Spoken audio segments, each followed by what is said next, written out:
Greetings, comrades, and welcome to the Eastern Border.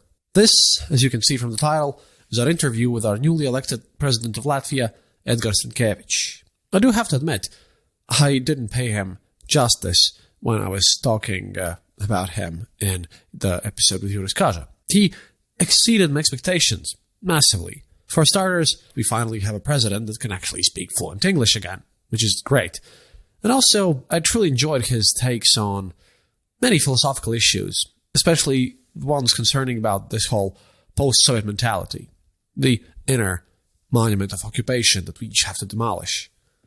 And also, well, his attitude towards foreign policy and internal struggles. I hope he really succeeds at what he said that he's aiming to do here, and I hope that you enjoyed this episode. I think that for you who are not Latvians, this will be interesting because we also speak a lot about what do we want to talk about to Westerners and how's diplomacy like, because for now, well, he used to be our Minister of Foreign Affairs, so he's just going to be doing the same diplomacy, but from a different status. And to our Latvian people, strangely enough, the most requested question was the one that I asked first to warm things up. What is it that Mr. Rinkēvičs listens while he walks around the streets with his big headphones? But all in all, it was a very warm discussion. It was a bit cold at the beginning, but then we opened up and it went really well, I think, especially by the end. So, without further ado, here we go. Good morning, Mr. President-elect. I presume I'll just call you Mr. President from now on because that's just too wordy for this show.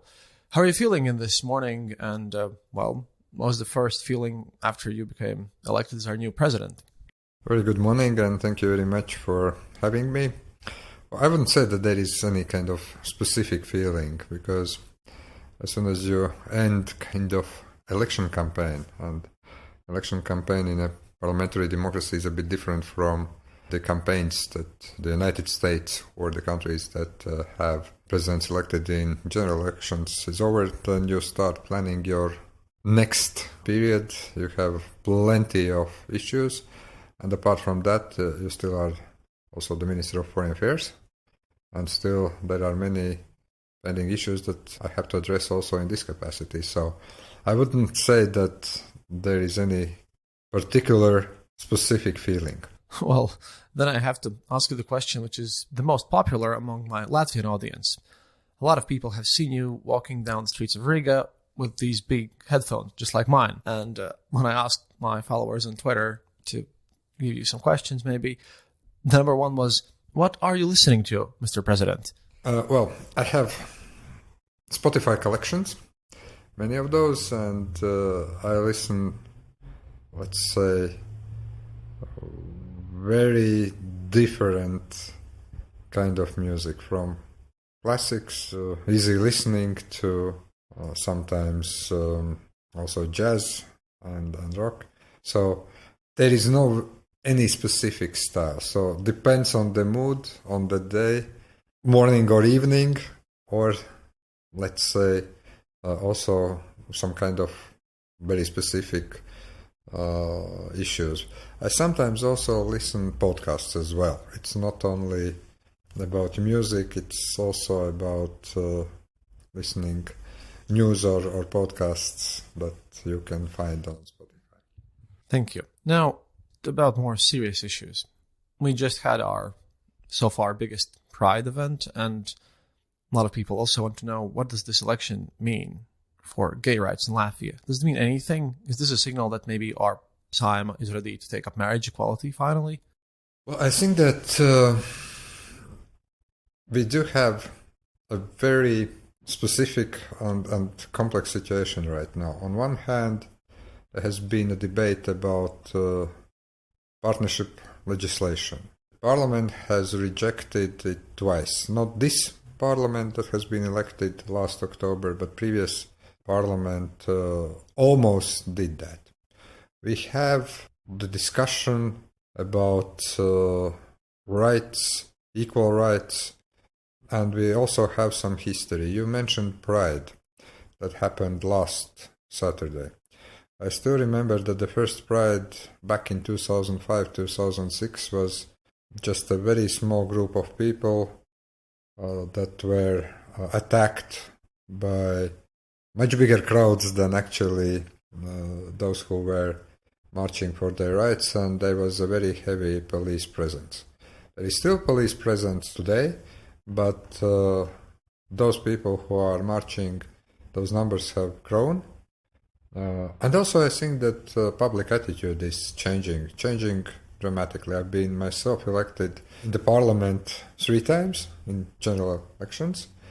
I do believe that it is time for the parliament and government to adopt specific package of bills or one bill that really depends on how the parliament sees it, that legally protects all kinds of partnerships, including same-sex partnership. When it comes to marriage, it's more complicated because there is an article in the Constitution that has been voted also back in 2005 or 6, I don't remember exactly, that states that marriage is between man and woman. And here, of course, to change that constitutional provision, you need 2/3 of the parliament, which I believe is not going to happen in this parliament or soon enough. So there is incremental progress when it comes to the rights. There is more acceptance in the society, but we are not even close to the situation where I would be able to say everything is just okay. But I am happy to see the progress as it has developed.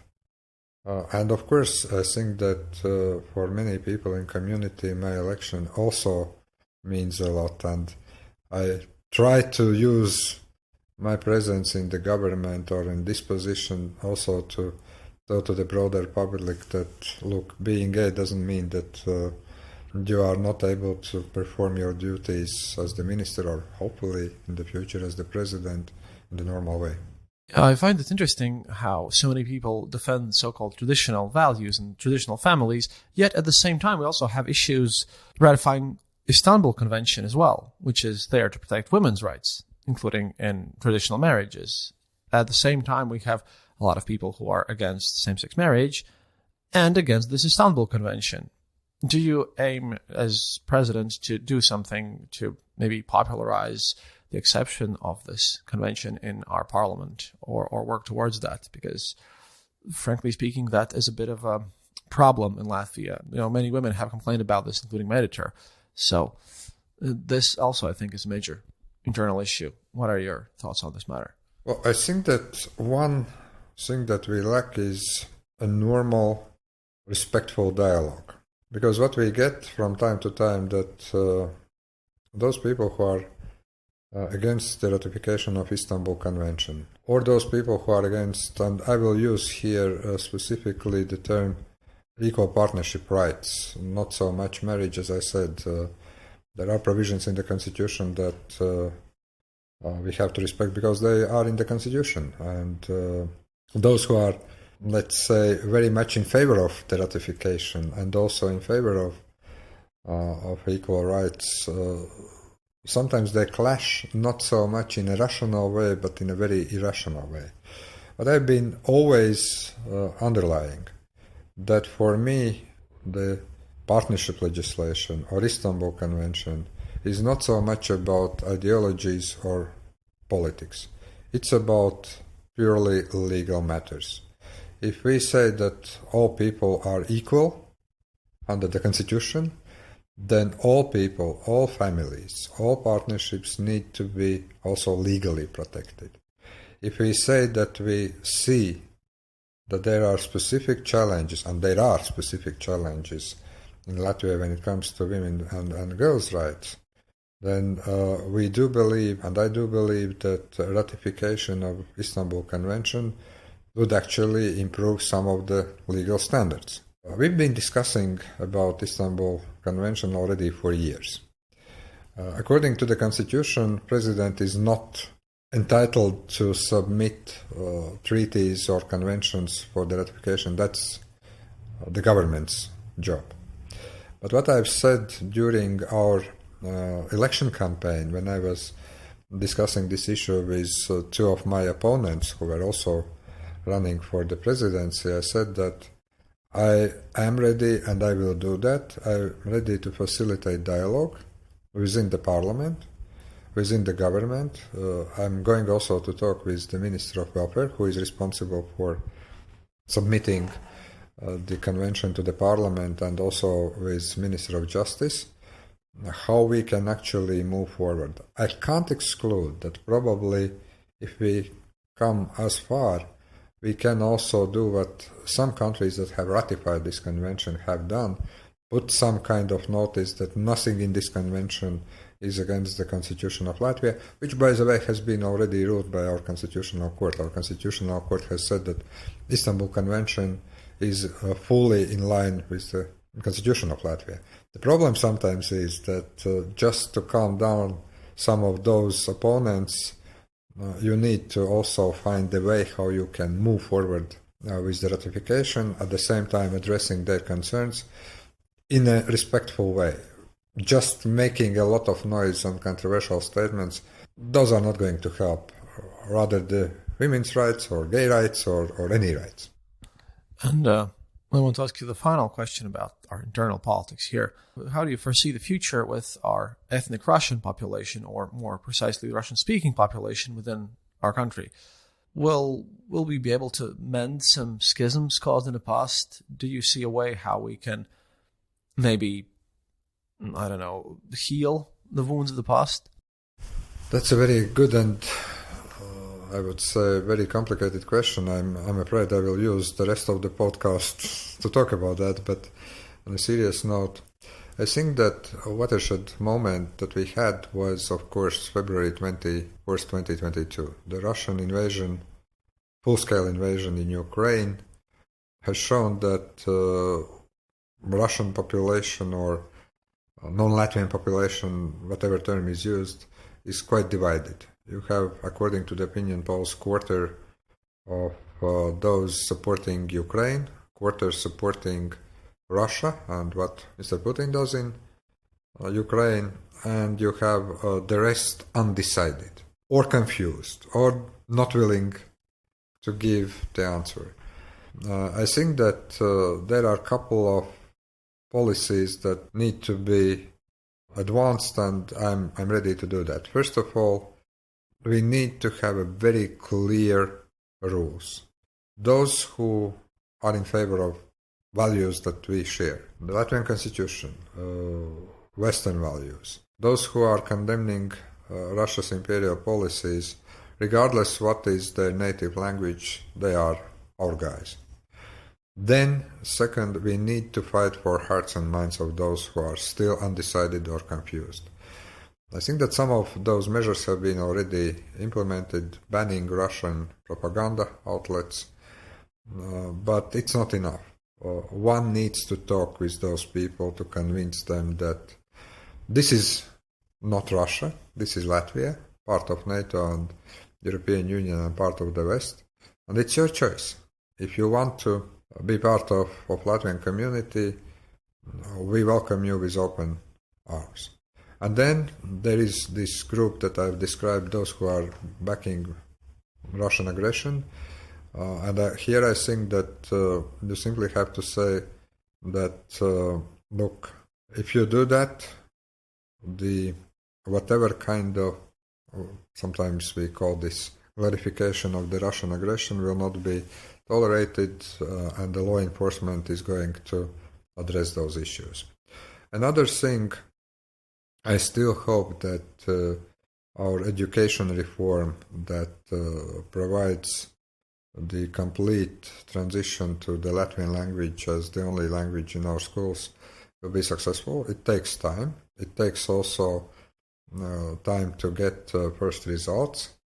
But I also believe that one thing that we all need to do is to have more dialogue. Unfortunately, during the wartime, this is not very easy, because whenever people here in Latvia see atrocities committed by the Russian troops in Ukraine, all those horrific videos and pictures that sometimes pop up on social media and online, those things actually also puts a lot of emotion here. And it is very difficult during the wartime to deal with some rational and pragmatic policies when you have so much justified emotion. So talking, addressing, trying to consolidate those who are our people to have this very respectful dialogue is something that the presidency can do and will do. Another question is, of course, in relation to the war, our NATO infrastructure in Latvia. Should we either match the air capacity of Estonia or the port logistics capacity of Sweden, now that, as we see, Riga is becoming much more viable supply avenue, as soon Sweden will join NATO and Finland already has, thus supplying for our region can be done from Sweden, not from Germany. Therefore, I think we might have to expand some bases or ports. Do you see any progress in this direction, how we could deepen our ties with our Western partners?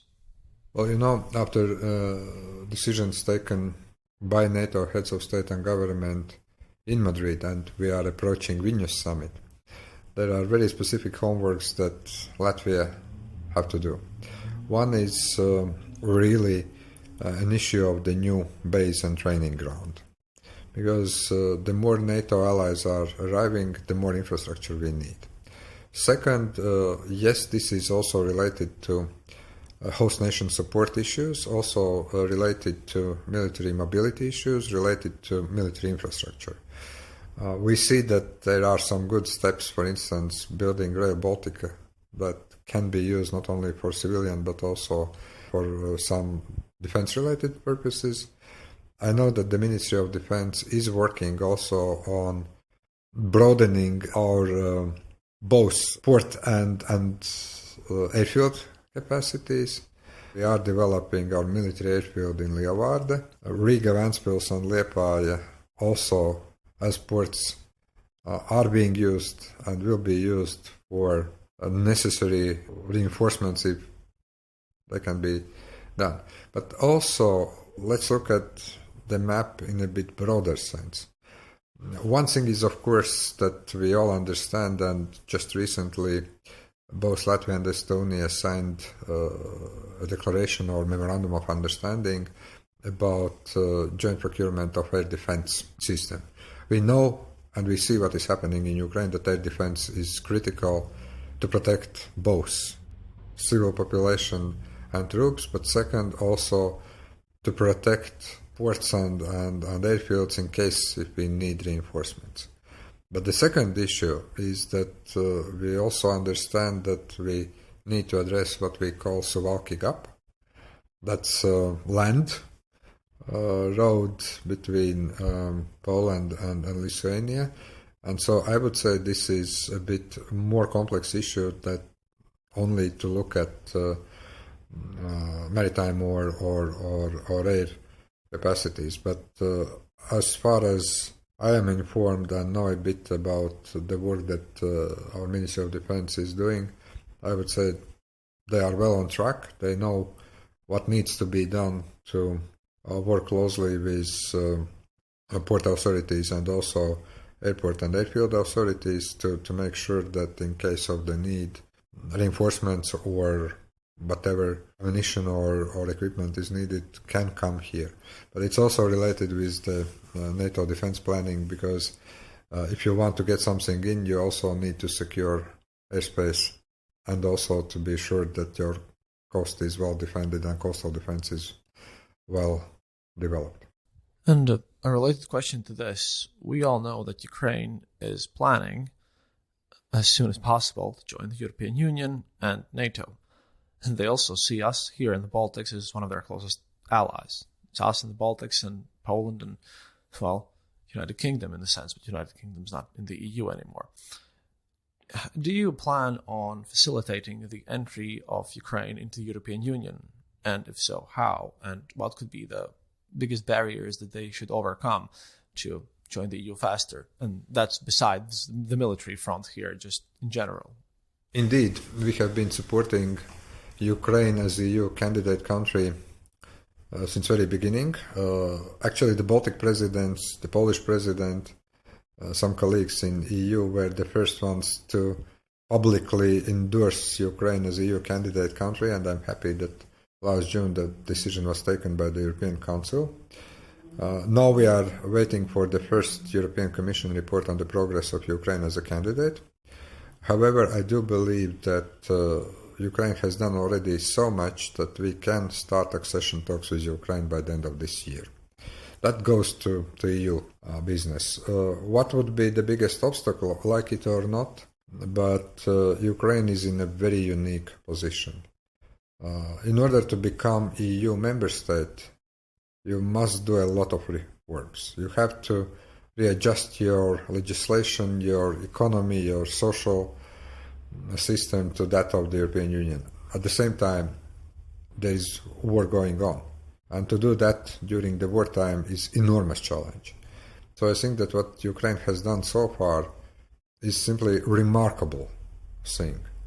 And what the EU needs to do, and also Latvia, to help Ukraine with everything we have, not only when it comes to the military aid, but also sending advisors to advance reform process, to provide necessary financial investment for both reconstruction of Ukraine, but also modernization of some of the systems, and of course political support when it comes to the European Union internal discussion. So all those things are relevant, all those things are where we work together with like-minded nations within the European Union. But I would refrain of saying when Ukraine could become EU member state. Hello there, and thanks for listening to another episode of The Eastern Border. Dear Patreons, thank you more than ever for supporting our show. Your donations are crucial to keep us going, and right now all of your money is going to securing good information for you and to fund Kristap's actual real-life mission to Ukraine to report to you live about the war that is going on there. Also, we would like to use this opportunity to urge you to donate to other organizations that are helping people escape Ukraine safely and to defend the country for those who decide to stay on the ground. One such organization we would like to highlight is the Defending Ukraine Together Come Back Alive movement. Launched in 2014, the Come Back Alive became the biggest organization providing support to the armed forces of Ukraine. You can donate directly from their webpage, comebackalive.in.ua. Remember that no donation is too small. In this situation, every dollar matters, every cent matters. If you're uncomfortable with giving money to war, they do have a position on their website that they are providing Ukrainian army with laptops, lights, photo equipment, cables, and is not purely military. Perhaps that might change your mind, but remember you can also donate to strictly humanitarian organizations such as the Red Cross and others that are helping people escape Ukraine safely. Please also keep following us on social media for all of your latest updates on Eastern Border on places like Twitter and Facebook. Keep listening, keep yourself informed. That's all from me now. See you online.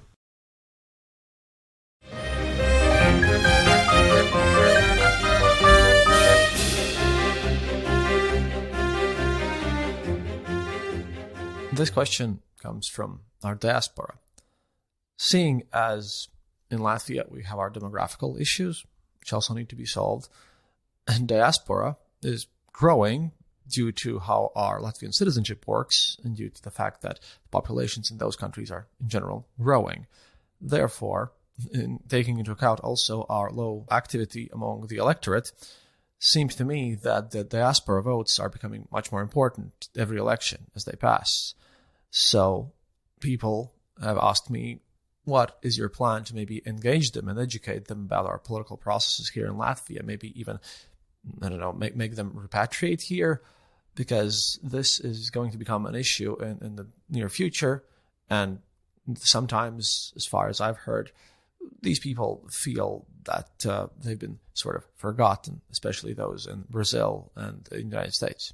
This is a very good question. First of all, I think in the 21st century, the global mobility is such that some people simply decide that they will move somewhere to work for some time and to live for some time outside of Latvia, and then they come back. There are, of course, people who left during the financial crisis or because they believed that the working conditions somewhere in European Union are better, and they are right. But many of representatives of diaspora are still very active as the foreign minister, have visited a lot of countries. I've met with representatives of diaspora. The last visit was Iceland, where we have also, I would say, quite big Latvian community. There is school, there is a theater working. So those Latvians who want to stay engaged, they do that. On the other hand, indeed, if you look at programs that we have, support for cultural activities, educational activities, those are, I will not say extremely well financed, but those are financed. The government provides that kind of support. However, I think that it is very important, and here I agree with those who have asked this question, that somehow political parties, political class need to be more engaged with diaspora, not only just a couple of weeks or months before elections, when many of politicians are moving around, meeting diaspora, promising a lot of things and then disappearing. But also during the kind of normal period of political cycle. Second, about some practicalities of what it's called immigration or repatriation. I don't know what's the exactly best term to describe it in English.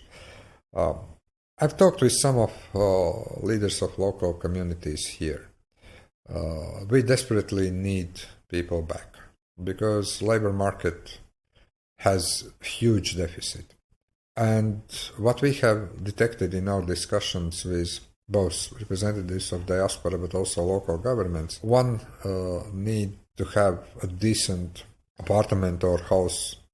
One needs to have school or kindergarten. One needs to have some initial support when the family comes back. And I think that those are things that, regardless where I am, let's say in 6 months from now, the government need to address. To make those programs more specifically targeted to address the needs of those who are willing to come back. By the way, if statistics are right, and you always have to be very, very careful with statistics, the numbers of those who are coming back are increasing. Those are not thousands or tens of thousands, but those numbers are growing. And to find a way how to support them is important, especially those families with kids and with kids who are in schools. Because if you come from UK or from, I don't know, Germany or the United States, the education system is different. And for kids to get adapted, sometimes the school or teachers need to spend more time with those as normally one could imagine. Then, a lot of course also depends on activity of diaspora organizations. You said that some people in Brazil or the United States feel a bit abandoned. But I would say that this kind of communication is a two-way street. You need not only the government or president being engaged, but also you need a very strong, very active association or society or community of Latvians who are reaching out. And here I would say that I would expect also more active engagement from diaspora, so that this is two-way street. And whilst we're at the subject of communication, on this show, my show started out as trying to explain how it was like to live in the Soviet Union to Western audiences. First episodes were specifically about how it was like to serve in the Soviet Army and everyday life. I gathered stories from the people. Then it's been hard work for me to translate a lot of things into English and to explain our position and our views. And before the war started, I had been called various names, including paranoid and fear-mongering. But there is still some issue about how to explain this, and I don't like this word, but I don't know how to even better describe all of our nations, the former Soviet countries, which is not exactly maybe correct, but how do you describe this whole region? What would be the thing that you would like the Western audiences to understand most about our region, about all these countries that were a part of the Soviet Union, and how we view the world, and what scars this whole occupation period of being in the Soviet Union has left us? What is the thing you believe that they should understand about us? Actually, you answered this question already, partly. First of all, yes, from time to time I have to struggle with this kind of former Soviet Republic of Latvia or former Soviet Republic of Estonia or Lithuania. And then not only me, but many of my colleagues here in Latvia or in other Baltic states get a bit ballistic saying, no, we were occupied by the Soviet Union. Sometimes I have to spend a lot of time to explain to my colleagues some parts of history. Just recently I met with one very good friend and colleague from Asia, whom I actually had to read a short history lesson of Latvia explaining why we are so much supporting Ukraine. Because children deportations that the Russians are doing in Ukraine, deportation of the people, destruction of towns and cities in Ukraine, very much remind what Soviets did back in 1941, 1949 during their occupation here in Latvia and in the Baltics. So from that point of view, yes, we still need to start with some basics in history.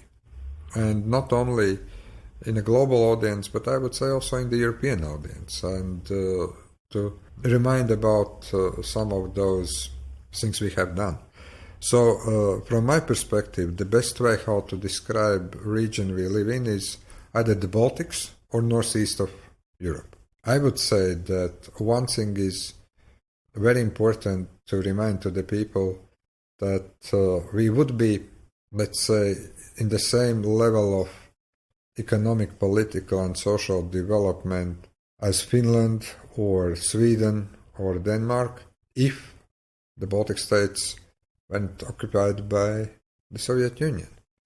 On the other hand, it is also sometimes, and we also had this discussion about Istanbul Convention, about equal rights to everyone, or partnership legislation, including same-sex partners.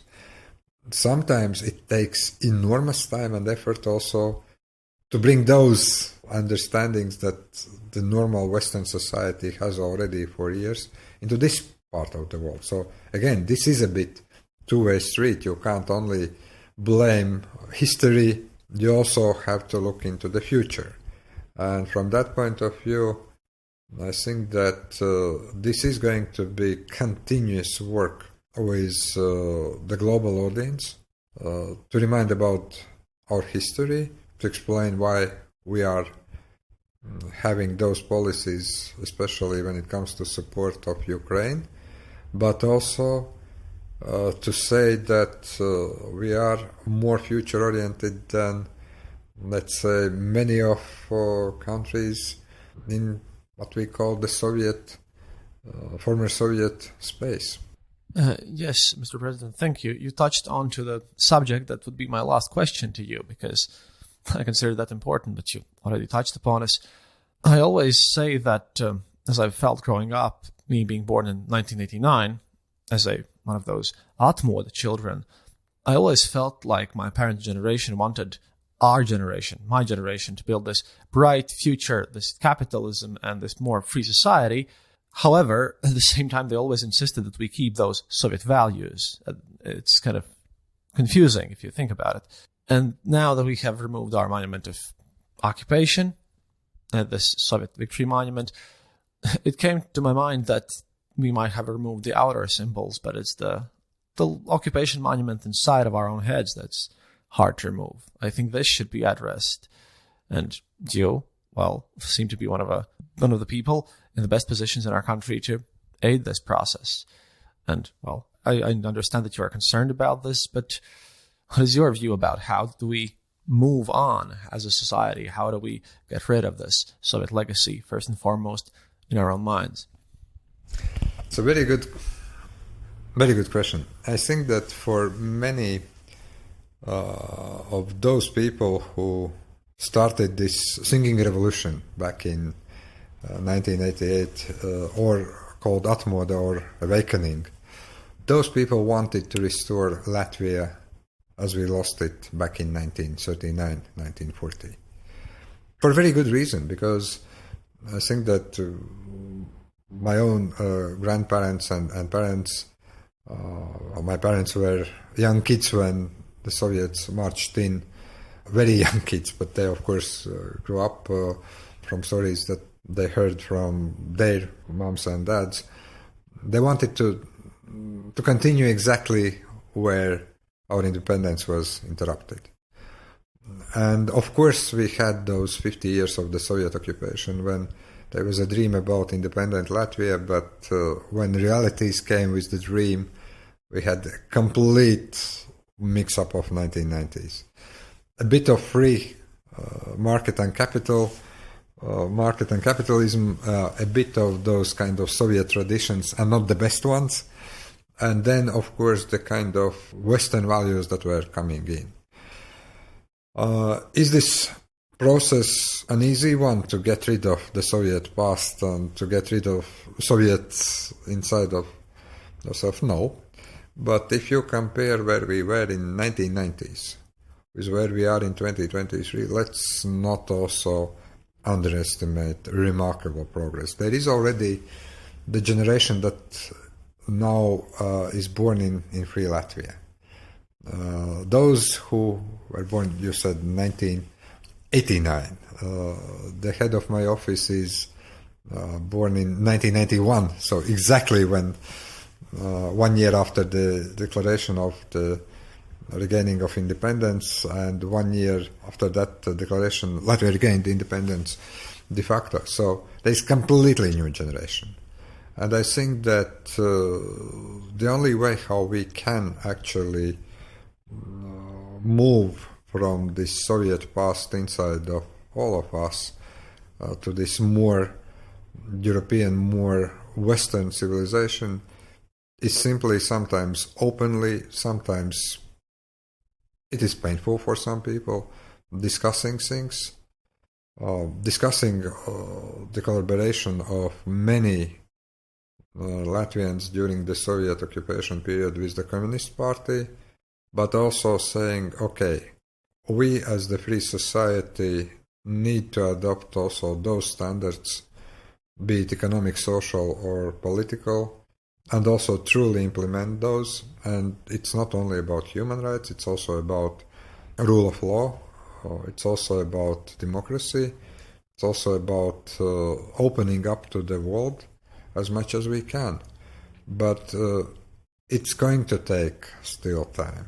It's still very uneasy for those people who have lived and worked in the Soviet Union to understand that being free and prosperous society doesn't mean simply to change the flag or to put some things first and to forget those. So what I'm going to do with all my, let's say, experience and also, I hope, the political, not much legal, but political power of the office, simply to facilitate that process. To say goodbye to the past. Thank you, Mr. President. And to wish you the best of luck, I will say goodbye to you with our current tagline, which we use all the time. Happiness is mandatory.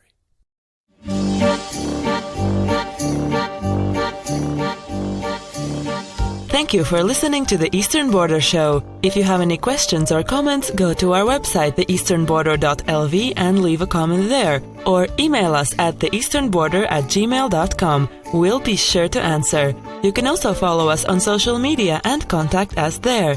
If you enjoyed this episode, then leave us a review on Apple Podcasts and tell your friends about us. It really helps us grow the show. And remember, happiness is mandatory.